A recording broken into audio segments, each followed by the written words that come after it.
So let's take our Bibles, and if you have an outline there with you and you want to join along, you can do that and kind of see really what this book is about and where we have been and what we're going to learn this morning. For me, the easiest way for me to picture and remember this book is it's a picture really of two mountains with a swamp in the middle.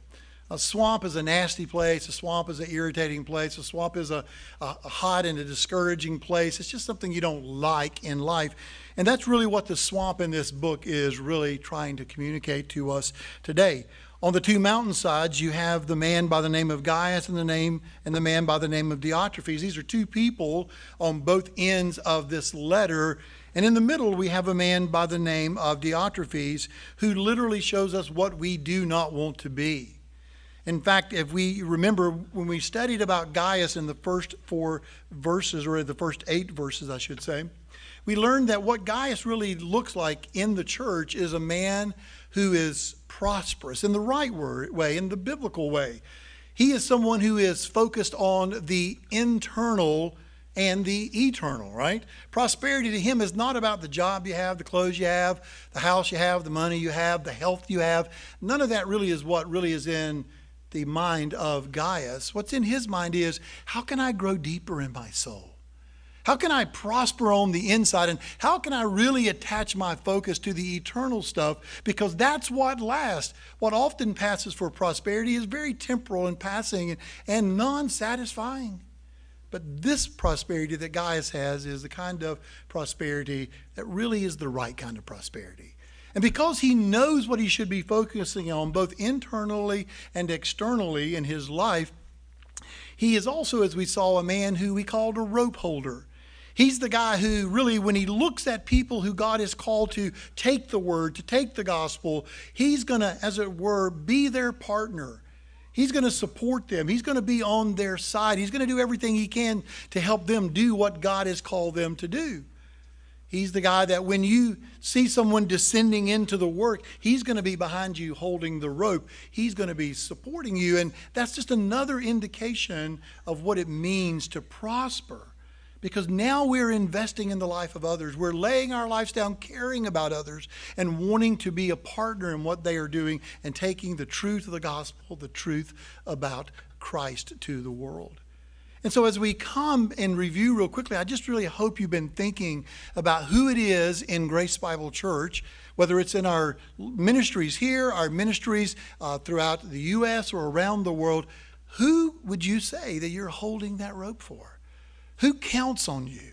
Who do you text and say, hey, I want you to know I'm just praying for you as you, and whatever it is they do, whether it's teaching a class in Sunday school, whether it's doing an outreach event, whether it's doing a mission somewhere in the U.S. or around the world, they know they can count on you because you keep being there for them.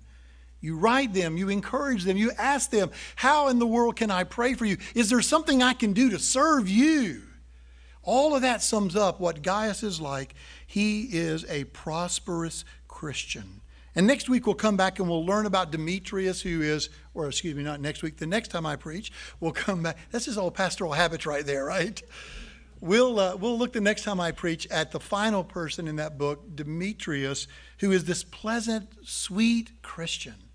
And the deal is that when we look at these two people, we see what it is we want to be. In fact, the whole point of these three men's lives is that they are models to us. They are examples to us. If you look at verse 11, it's kind of the key verse of the book. And he says, beloved, do not imitate what is evil, but what is good. The one who does good is of God, and the one who does evil has not seen good. So if you want to imitate somebody that's good, Gaius and Demetrius would be your guys.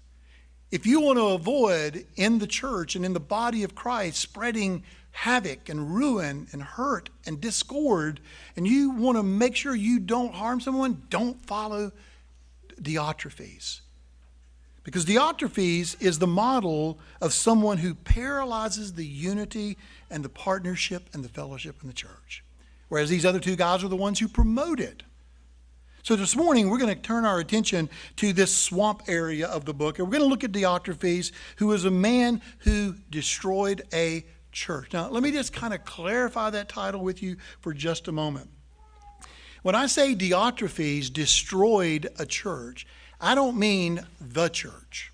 I don't mean the big C church, right? The universal church, God's church, the church that will always exist, the church that Jesus said the gates of hell will not prevail against. That church will always exist. That church is going to be guided safely through every schism, every false doctrine, every trouble that it might encounter, persecution, and it will safely arrive on the shore of glory, perfect and complete. That church, the big C church, the church around the world will never be destroyed. But the little church, the local church, the church that should be an expression of the universal church, that church can be destroyed. Grace Bible Church could shut its doors. Other churches could shut their doors. And it hinges often around an individual in the church or people in the church who are like Diotrephes. He is a man that you do not want to be. He's a man that you do not want to emulate. He is the opposite of Gaius and Demetrius.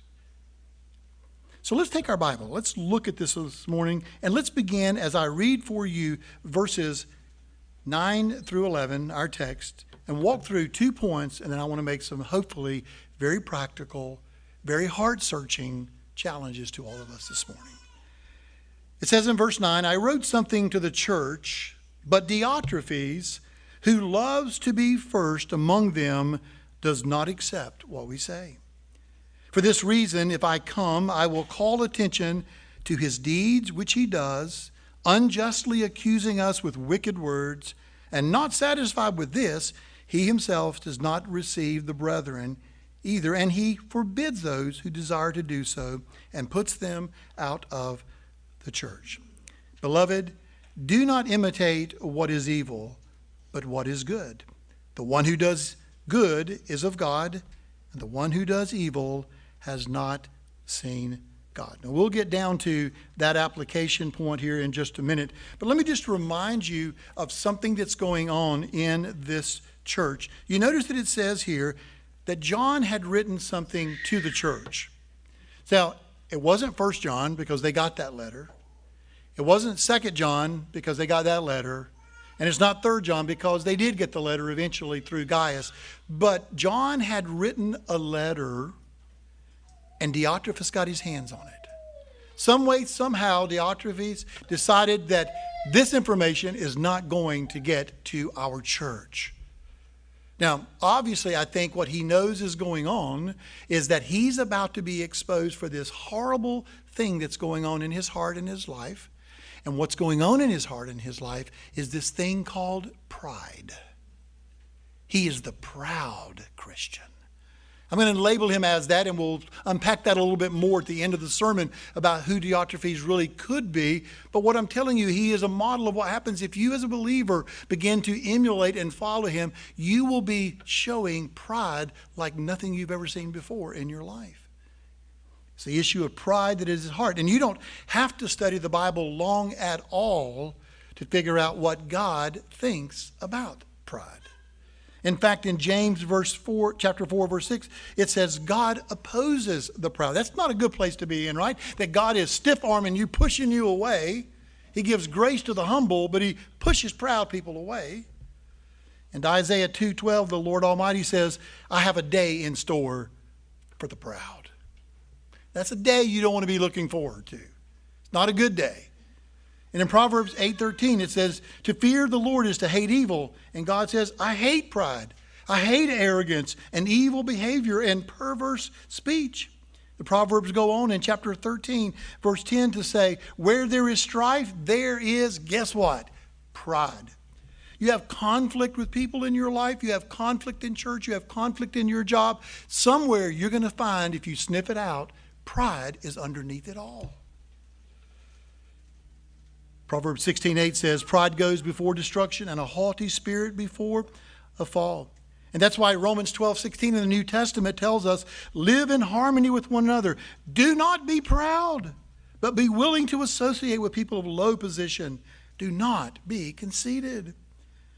And you know, if you've ever read the love chapter in the Bible, 1 Corinthians 13, that verse 4 says, love is patient, love is kind. It does not envy, it does not boast, it is not proud.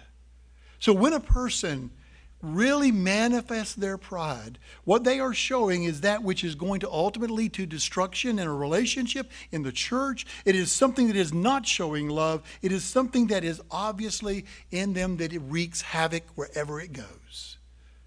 You want to know something, though, about pride? The person with it rarely recognizes it. Maybe when Diotrephes got that letter, he looked at that letter and he said, wait a minute.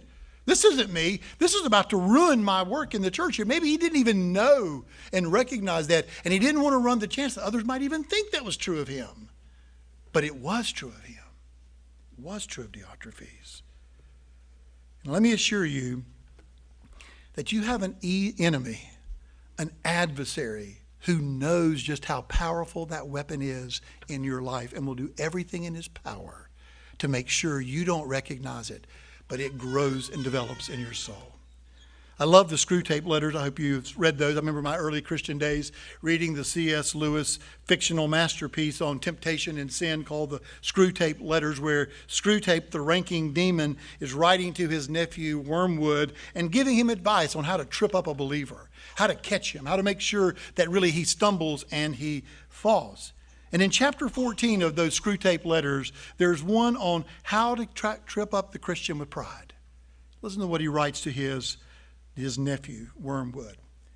He says, your patient, the Christian, has become humble. So have you drawn his attention to that fact? All virtues are less powerful against us once someone is aware they have them.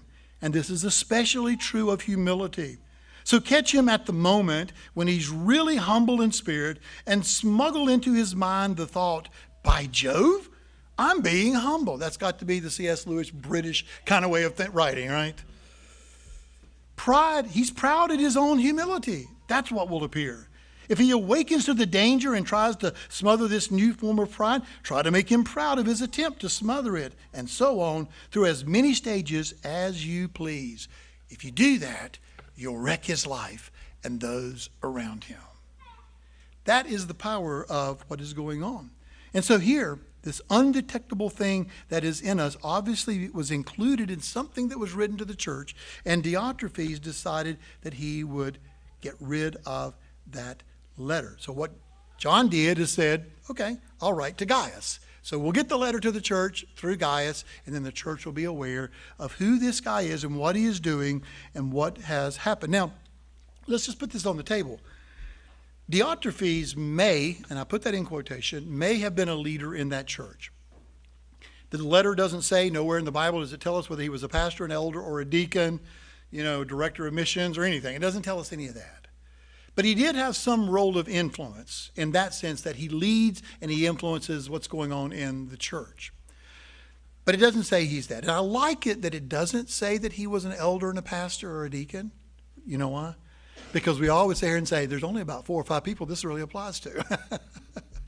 When the reality is, it applies to any and all of us. We extrapolate that out and to say, listen, the very seeds that are in the heart of Diotrephes, that pride that is so consuming and powerful and wrecking to the church he is in, is somewhat in all of us, and we need to know how to recognize it and detect it before it blossoms and ruins things around us.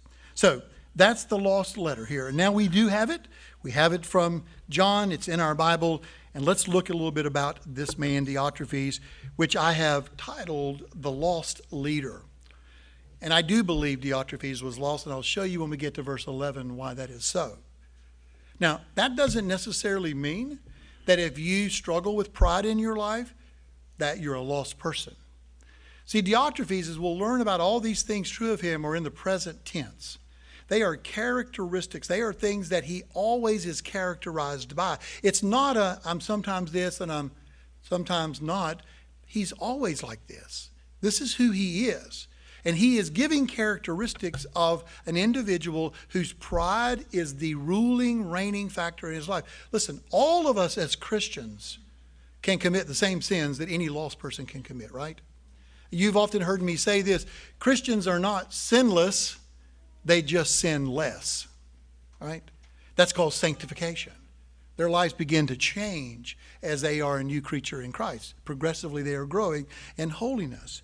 But we are not sinless. We could commit any sin that anybody could commit, but it's not characteristic of us. Every time I think about us being able to commit sins, I remember this story about this old preacher who lived next door to a lost guy.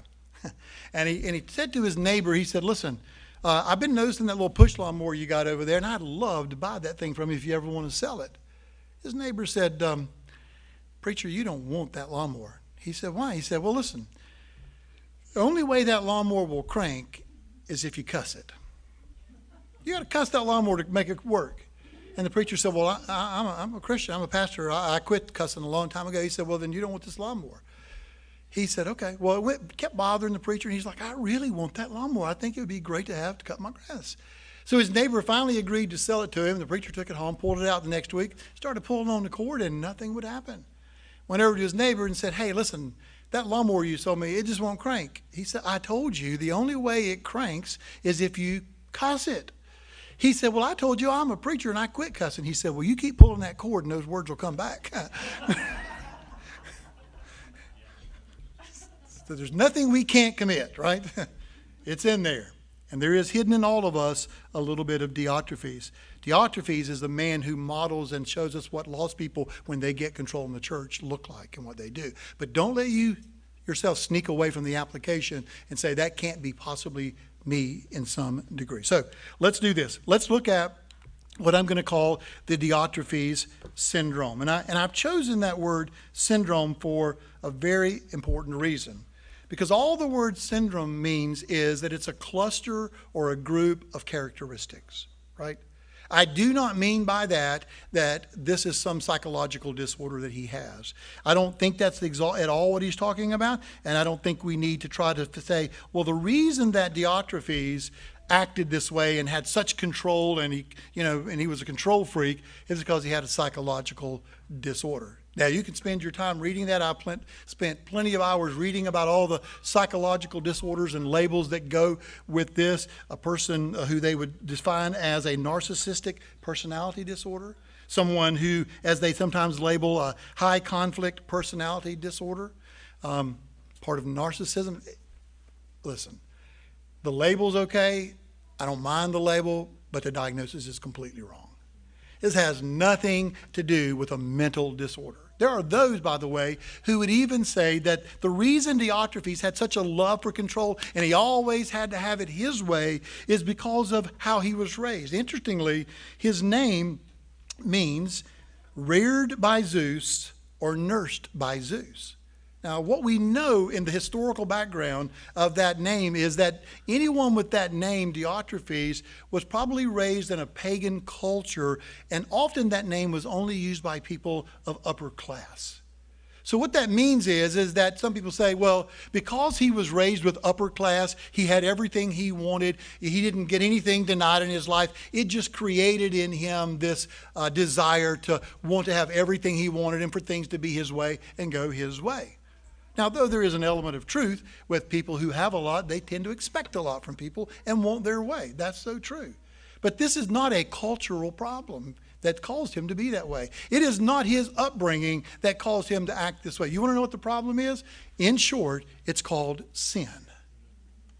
In short, what John says is, not that Diotrephes controls things and it's because his parents, the way they raised him, and he was selfish little brat. It's not because that he had some psychological disorder or disease going on in his life. What he is saying is he loves something. That's what verse 9 says. He loves control. When you put the word love in there, you are now focusing on the heart. You're focusing on the internal part of a person. Now, I'm not telling you that being raised in environments don't impact and affect you, because they do. And I'm not telling you there are not legitimate medical things that affect people. I'm saying that's not Diotrephes' problem.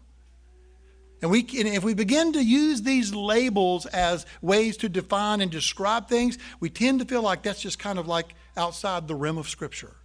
But when we start saying it's a heart issue, he loves something, he longs for something, he has to have something, then now we're looking at what the Bible is really going to help us understand and diagnose it and define it in ways that will apply to our life. So let's do this. Let's jump right in and let's look at those characteristics, those cluster of things that he describes about him, and let's just see who he is like. First of all, his motivation. He is self-focused. He is self-focused. You could put there that he was egotistical. He was the me first kind of person. Again, present tense verbs. We all struggle with wanting to be first sometimes. We all struggle with wanting to have it our way. But that's not what's true of Diotrephes. He's always that way. He loves to be first among them. And that's what it literally means. The love of first place. That's what he wants to be. Now, this is interesting. There's only one other place in the Bible where this word first place or loves to be first, the word first, is used. You want to guess who it's used of? Christ. In Colossians 1:18, it says, he, speaking of Christ, is the head of the body of the church, and he is the beginning, the firstborn from the dead, so that he himself will come to have first place in everything. So here's what Diotrephes is saying. I don't care if Jesus wants to have first place in the church. I'm taking it. I'm in charge. I'll run the church. I'll do what I think we should do. He is competing with Christ for first place. The point is, he does not have the love for the truth of the gospel. He doesn't have the love for the people around him to partner with them and to take the gospel and hold the rope and be on the brothers and sisters' sides who are coming to take the gospel. He doesn't love that. What he loves is control. He loves to be first. He's the man who pushes his way to the front of every line. He doesn't simply want to be first. He has to be first. That's what's inside of him. If it's a child, they have to be the first on the playground and to get the first ride, or they're going to get really mad and pitch a fit. It may be a woman that must be the one to control the conversation, do all the talking, or she gets her feelings hurt. She feels rejected, like nobody listens to her. It can be a pastor. It can be an elder. It can be a deacon with what I often refer to as a Burger King theology. I'm going to have it my way. And that doesn't mean about doctrine. That's not what we're talking about. The issue with Diotrephes is not over doctrine. It's over his behaviors. There's nothing in the book that says he doesn't sign off on all the right doctrines, because he does. But his behavior, how he lives his life, is wrong. This person could be a spouse who gets angry or pouts if they get resistance about an idea or a thought. Again, it's not a sin issue. It's not a right or wrong doctrinal issue. It's just, I'm not getting my way. And so they pout and they cry. They may get angry. And they have always in them me first mentality. Let me tell you something, brothers and sisters. We all have preferences. If you don't have a preference in here, I don't think you're alive today. We all have opinions. If you don't have an opinion in here, you are literally dead, I think. Every one of us have preferences and opinions. There's nothing wrong with preferences and opinions. We all have our thoughts about nursery, about kids programs, about youth outreaches, about music, about the sermon length or style. Don't give me your thoughts on that one though, okay? But you got them.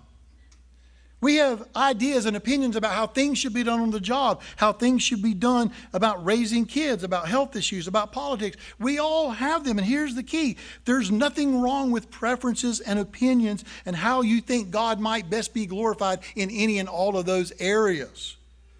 But preferences and opinions become wrong when I love my preferences more than I love you. When I want my way more than I want to serve you. That's when they become wrong. And that's what's going on in Diotrephes. He is the me first kind of guy. Someone once asked a famous conductor, hey, what is the hardest instrument to play in the orchestra? And he quickly said, second fiddle. Reminds me of a mom who was cooking pancakes one morning for her two sons, Kevin 5 and Ryan 3.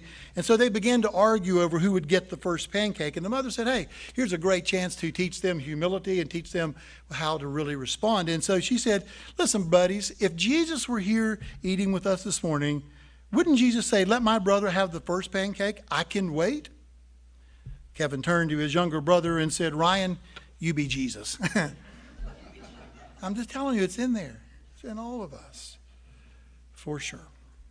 So that's his motivation. That's what's going on. It's the me first mentality. Number 2, he is unteachable. That's what's in his mind. He thinks he knows everything.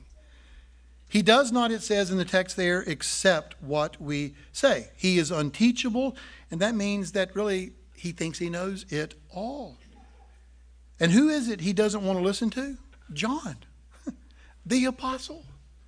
The man that God has set apart to bring the Word of God, the inspired Word of God. And he's like, I'm not listening to John. He's not going to accept anything that John says. He won't listen to him. He's right about everything, knows everything. In fact, you'll hear him say words, or she'll say words like this. They are just so stupid. They're a bunch of idiots. They don't know anything. They're just dumb. They're constantly berating the foolishness or the ignorance of others because they think, I know, and others don't. He's the classic fool. She's the classic fool that Solomon wrote about in Proverbs 9:8. If you rebuke a scoffer, he'll hate you. But if you rebuke a wise man, he will love you. So they're fools is what they are.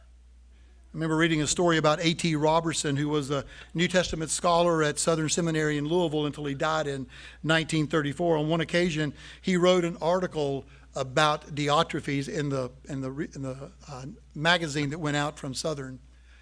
The week after that, 25 deacons resigned. They didn't want to be a part of Southern Baptist anymore. It's as the old saying goes, a hit dog barks, right? And that's what's happening here. Diotrephes is the type of person who doesn't like you to point out they are wrong, and if you do, they will scoff at you, they will get angry at you, they will get mad.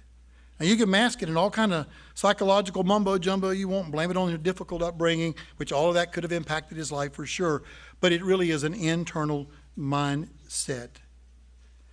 He doesn't have wisdom, he doesn't want wisdom, he doesn't look for wisdom. Let me tell you something, a mark of a wise individual isn't that they know all.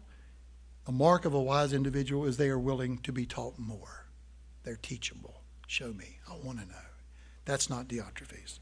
Well, look at his mouth. Look what comes out of his mouth. Because that's his motive and that's what's in his mind, some things are going to come out of his mouth. He discredits others. It says in verse 10, for this reason, if I come, I will call attention to his deeds. And he describes them as unjustly accusing us with wicked words. Unjustly accusing us is a word that means he's inaccurately talking about us to other people. He has no basis, there's no proof, there's no fact to what he is sharing. He's the kind of person who says, well, I heard, somebody told me, I read it on a blog, I saw it on a website. That's what fills his words. And they are unjust accusations, they're untrue, they're just not real. You could put this word in here. What Diotrephes is doing is he is bad-mouthing John. Diotrephes passes on things about others, no doubt, because he wants to tear that person down and build up his support to himself. Now, to be fair, there is a place in our life, isn't it, brothers and sisters, where we talk to each other about issues and problems that are going on. But that's seeking counsel. Help me to know how to talk to that person. Help me to know how to resolve that issue. We do talk about those things amongst ourselves. That's part of the one another's of scriptures, right? Encouraging one another, counseling one another, reproving one another when we need to. But that's not what Diotrephes is doing. He's not talking to others about this situation because he wants advice and counsel. He's doing this because he wants to discredit them. He wants to make them look bad. I don't know if you've ever been on that side of the coin. It is a horrible place to be. It's a horrible place to be when someone will say or talk about things that are absolutely not true. And I want you to notice that they're unjust, untrue, not real, but he also defines them as wicked, right? What does wicked mean here? Wicked means here it's vile in nature. You want to know what? It's a term that's used to describe the devil very often, the evil one, the wicked one. And so what John is saying here is Diotrephes is allowing the devil to use his mouth to foster his pride within him, his ego, so that he will use murderous and divisive words about other people. Such a sad person. I told Zach, Pastor Zach, when I was thinking of titles for this sermon, I almost titled this sermon, The Devil in Diotrephes. That's what it is. He is doing wicked, unjust things. Before I move off of that one, can I just give you a little bit of about 40 years of ministry and pastoral experience about that kind of stuff? Just a couple thoughts that come to my mind that I think might be helpful to you if that ever happens to you. When someone comes and they start saying something about someone, don't let them use your ears as their garbage cans. Don't let them dump their trash in your mind. I mean, it's so serious. I'll often say, wow, this sounds so serious. Have you gone to talk to that person? See, we're really good at talking about people, but never talking to people. And I'll go, have you gone and talked to them? No. Well, you need me to go with you? No. Then we can't talk anymore. We just cannot talk. I cannot let you use my ears like a garbage can to dump that trash in. And I've also learned this. If you will allow someone to talk about others to you, they will talk about you to others. Listen, don't you think you're their close friend and they're sharing something sweet with you? They'll do the same thing to you. And that's what Diotrephes would do. He discredits others. He has no filter over what he says. None at all. All right, the next one, because I think I've gone from amen to oh me. His mannerisms is he is inhospitable. It says, and not satisfied with this, just discrediting and talking about us and trying to tear us down, he does not receive the brethren either. And remember, Gaius, this prosperous Christian, was the one who said, hey, I love partnering with people who come. When they knock on my door and they need a place to stay, they need food, they need some rest, they need some resources to get on with the ministry. I'm all for that. I'm the rope holder. But that's not what Diotrephes did. Though Gaius is praised for that, Diotrephes is being accused of doing just the opposite. He doesn't want us receiving the brethren. He doesn't want them to be a part of this family and this fellowship and this partnership that we have. And finally, because we need to wrap it up, finally, he runs people off. This, to me, as I thought through this passage, has to be the weirdest of all things. When it says he forbids those who desire to help the people who are sharing the gospel, taking the truth of the gospel to the world around them, when he says he forbids those, he then turns around and says, and he puts those people out of the church. That's a term for church discipline. This was the most twisted thing I had ever thought about in my life. This is church discipline in reverse. I mean, really, church discipline is designed, if we know it in our church, we've learned it, we've taught it, we've tried to apply it rightly. Church discipline is restorative. It's trying to address what's wrong, the sin, the continual practices that will not be repented of. We're trying to win them back. It's restorative. But what Diotrephes is doing is punitive. He's punishing them. And who is he punishing? The people who are doing the right thing. It's reverse, twisted church discipline. Kicks out the good people because they don't see it his way at all. So, what do we do with all of that? Well, the point is in verse 11, you got to make up your mind who you're going to imitate. Don't imitate what is evil, but what is good. You've got a Gaius so far who is prosperous in his soul, who loves the internal and the eternal, who wants to take his life and invest it in others for the glory of God, for the purposes of the kingdom, for the spreading of the gospel. He wants to do that. Imitate that. Don't imitate what is evil. Don't be like Diotrephes. And there's an interesting little phrase here as we wrap this up, a contrast that just is really eye-opening. He says, the one who does good is of God. That little word of is a family word. If you do like Gaius, if you, as we learn later about Demetrius, if you do like that, you're of God. You're in the family. You have family traits and family marks. But the one who does evil, you would think he would say, is not of God. But that's not what he says. He says he has not seen God. The word seen there is the idea of having his spiritual eyes opened. Remember the story of when Jesus was having the conversations with Philip and the disciples in the Gospel of John, and they were, in John 14, saying, show us the Father. He said, you've seen him, right? If you've seen me, you've seen him. And Philip is like a lot of us sometimes. He goes, I don't see him anywhere. He goes, no, I don't mean physically you've seen him. You have seen who he is. You've seen his person. You believed the gospel if you've seen me and trusted in me. And so what are you saying here? The one who does, practices, this is characteristic of their life, is they haven't seen God. Their spiritual eyes have not been opened to see that they are a sinner under the just judgment of God. Their sin deserves his wrath and the punishment. They haven't seen the glorious love of God, and that God so loved them that he gave his son to live that life that they could never live, called perfect obedience, and to die and bear the sin and judgment that they deserved in their place. They just have not seen that. If you had seen that, how could you act like this? Doesn't make sense. So Diotrephes is a lost man.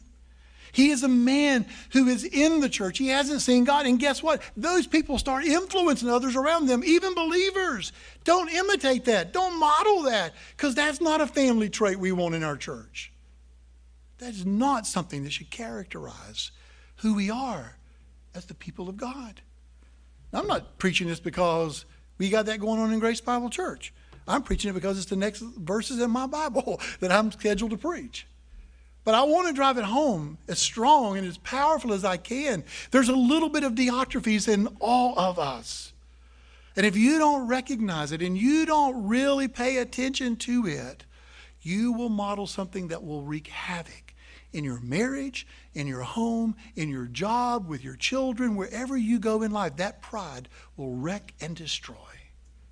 Don't imitate that. Don't model that. Now, at the end of every sermon, I give you 3 things to do in the week. To think about it, make sure you understood what we said, to pray about it, and then to do something about it. Now, what I'm going to give you right now is not in your notes, and I really wished I wouldn't try to write them down or keep up with them, because you won't. But I got to thinking the other day, as I was thinking about this, praying about this, thinking about what do I do, I came up with about 10 characteristics or 10 little observational points that would make me see, is that starting to grow in my heart? Is that something that really I don't want to model? I see it starting to happen. I want to make sure that I'm not really imitating Diotrephes. And I wrote them down. I'm going to read them to you real quickly. You think about it. You let the Spirit of God take those things and work in your heart. If I talk too much and dominate the conversation, I might be moving in the path of a Diotrephes. If I have a critical spirit toward those who disagree with me, I might be modeling and imitating some Diotrephes. If I'm always taking sides, that could be a sign.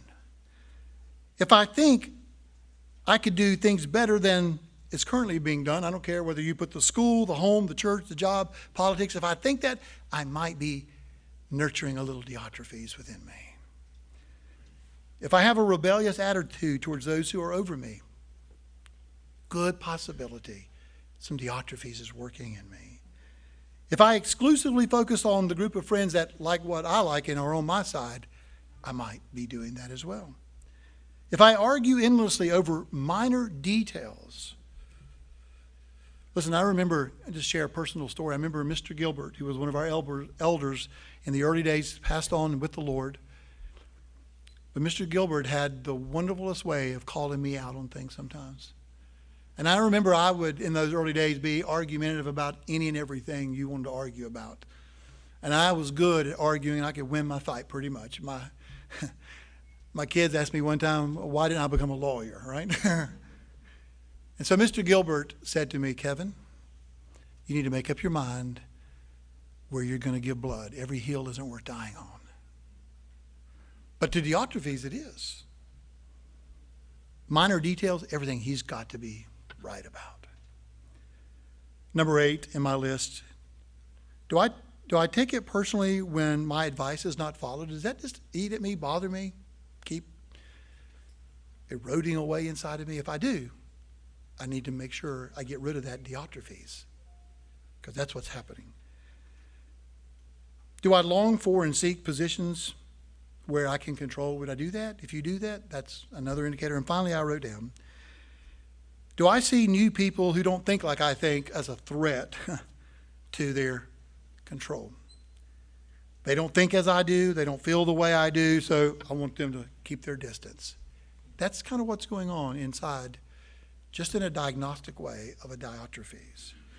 Brothers and sisters, let's make sure we model what's good, like Gaius and Demetrius, that we'll learn about, and not what is evil, like Diotrephes. If we don't model the good, then our tendency will be to model that evil and that bad. And there's no good outcome to that at all. What we do have an opportunity as God's people is to lay our preferences and our opinions down. Have them, hold them, but don't love them to the point of disloving and being unloving to others. Embrace humility. That's the key to making sure Diotrephes doesn't grow and develop in our hearts. Let's pray together.